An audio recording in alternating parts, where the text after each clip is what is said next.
Disease से संबंधित जितने भी प्रश्न आपके एग्ज़ाम में पूछे गए या फिर पूछे जाने की संभावना है, मोस्टली आपके एसएससी में या फिर रेलवे में डिजीज़ से संबंधित एक भी प्रश्न इस सीरीज़ से बाहर नहीं जाएगा। आज हम समझेंगे टीबी यानी कि ट्यूबरक्यूलोसिस।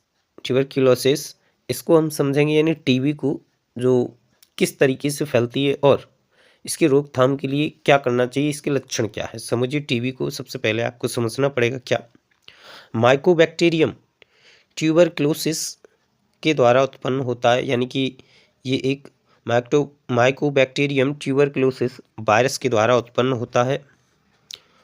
अगला इसके जो लक्षण हैं वो ये हैं खांसने, छींकने, बातचीत तथा शरीर से निकलने वाले जल की बूंदें, लार आदि से फैलता है ये।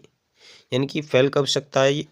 खांसने से, छींकने से, बातचीत करने से, शरीर से निकलने वाले जल की बूंदें, लार यानी कि लार से भी फैल सकता है और शरीर से निकलने वाली जल की बूंदें हैं उनसे भी फैल सकता है आदि।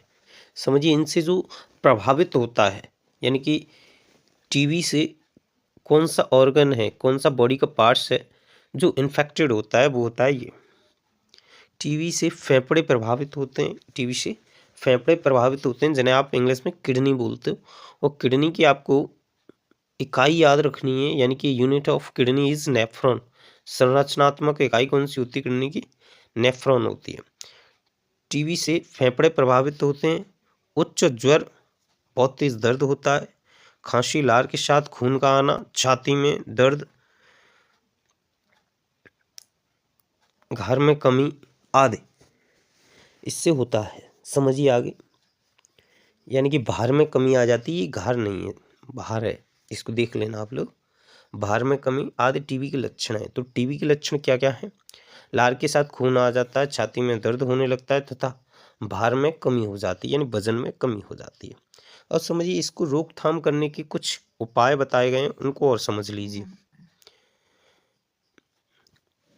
प्रत्यक्षीकरण यानी कि इम्यूनाइजेशन, इम्यूनाइजेशन प्रत्यक्षीकरण है।